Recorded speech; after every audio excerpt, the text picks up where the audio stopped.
Assalamualaikum warahmatullahi wabarakatuh. Halo teman-teman, perkenalkan nama saya Dewi Rifani Andrian dari kelas PKN 2019A dengan NIM 1901601692. Di sini saya akan membuat video yang menjelaskan tentang pertanyaan-pertanyaan mengenai pendidikan IPS. Lalu untuk pertanyaan nomor 2 tentang kurikulum yang berlaku di Indonesia serta mata pelajaran apa saja yang berlaku di Indonesia sesuai kurikulum menurut Undang-Undang Dasar, yaitu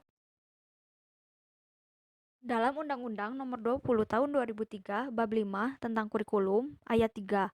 Kurikulum disusun sesuai dengan jenjang pendidikan dalam kerangka Negara Kesatuan Republik Indonesia dengan memperhatikan A. Peningkatan iman dan takwa, B. Peningkatan akhlak mulia, C. Peningkatan potensi, kecerdasan dan minat peserta didik, D. Keragaman potensi daerah dan lingkungan, E. Tuntutan pembangunan daerah dan nasional, F. Tuntutan dunia kerja, G. Perkembangan ilmu pengetahuan, teknologi dan seni, H. Agama, I. Dinamika perkembangan global, dan J. Persatuan nasional dan nilai-nilai kebangsaan. Lalu ada juga menurut peraturan pemerintah, yaitu dalam Peraturan Pemerintah Nomor 32 Tahun 2013, Bab 11A tentang kurikulum, Pasal 77B Ayat 1, menjelaskan struktur kurikulum merupakan pengorganisasian kompetensi inti, kompetensi dasar, muatan pembelajaran, mata pelajaran, dan beban belajar pada setiap satuan pendidikan dan program pendidikan. Lalu, dalam pasal 5, struktur kurikulum PAUD formal berisi program pengembangan pribadi anak. Ayat 6, struktur kurikulum untuk satuan pendidikan dasar berisi muatan umum. Ayat 7, struktur kurikulum untuk satuan pendidikan menengah terdiri atas A. Muatan umum, B. Muatan peminatan akademik, C. Muatan peminatan kejuruan, dan D. Muatan pilihan lintas minat atau pendalaman minat. Ayat 8, struktur kurikulum non-formal satuan pendidikan dan program pendidikan berisi program pengembangan kecakapan hidup.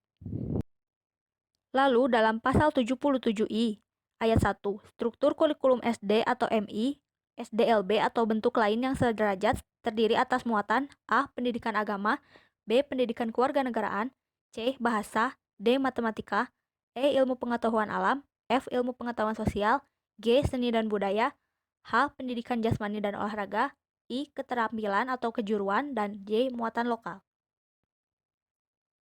Selanjutnya, dalam pasal 77J ayat 1, struktur kurikulum SMP atau MTS atau SMPLB atau bentuk lain yang sederajat terdiri atas muatan A. Pendidikan agama, B. Pendidikan kewarganegaraan, C. Bahasa, D. Matematika, E. Ilmu pengetahuan alam, F. Ilmu pengetahuan sosial, G. Seni dan budaya, H. Pendidikan jasmani dan olahraga, I. Keterampilan atau kejuruan, dan J. Muatan lokal. Serta dalam pasal 77K ayat 1, kurikulum pendidikan menengah terdiri atas A. Muatan umum untuk SMA atau MA, SMALB dan SMK atau MAK, B. Muatan peminatan akademik, SMA atau MA dan SMK atau MAK, C. Muatan pilihan lintas minat atau pendalaman minat untuk SMA atau MA, SMALB, D. Muatan peminatan kejuruan untuk SMK atau MAK, dan E. Muatan pilihan lintas minat atau pendalaman minat untuk SMK dan MAK. Ayat 2. Muatan umum sebagaimana dimaksud pada ayat 1 huruf A terdiri atas A. Pendidikan agama, B. Pendidikan kewarganegaraan, C. Bahasa, D. Matematika, E. Ilmu pengetahuan alam, F. Ilmu pengetahuan sosial, G. Seni dan budaya, H. Pendidikan jasmani dan olahraga, I. Keterampilan atau kejuruan, dan J. Muatan lokal. Ada juga menurut Peraturan Menteri Pendidikan dan Kebudayaan, yaitu menurut Permendikbud Nomor 32 Tahun 2018 Ayat 4, muatan dan acuan pembelajaran mata pelajaran umum kelompok A sebagaimana dimaksud pada ayat 2 bersifat nasional dan dikembangkan oleh pemerintah. Ayat 5, muatan dan acuan pembelajaran mata pelajaran umum kelompok B sebagaimana dimaksud pada ayat 3 bersifat nasional dan dikembangkan oleh pemerintah dan dapat diperkaya dengan muatan lokal oleh pemerintah daerah dan atau satuan pendidikan. Ayat 6, mata pelajaran umum kelompok A sebagaimana dimaksud pada ayat 1, huruf A terdiri atas A. Pendidikan agama dan budi pekerti, B. Pendidikan Pancasila dan kewarganegaraan, C. Bahasa Indonesia, D. Matematika, E. Ilmu pengetahuan alam, F. Ilmu pengetahuan sosial, dan G. Bahasa Inggris.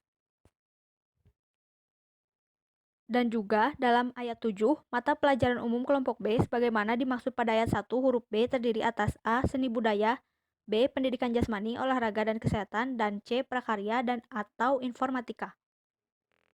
Nah, itu dia jawaban tentang kurikulum apa yang berlaku di Indonesia serta mata pelajaran apa yang berlaku sesuai kurikulum di Indonesia. Yang intinya adalah menjelaskan bahwa pendidikan ilmu pengetahuan sosial merupakan salah satu mata pelajaran yang wajib pada jenjang SD, SMP, SMA. Bahkan ada juga di perguruan tinggi. Dari itu, kenapa pendidikan ilmu pengetahuan sosial sangat penting diajarkan di jenjang SD, SMP, dan SMA?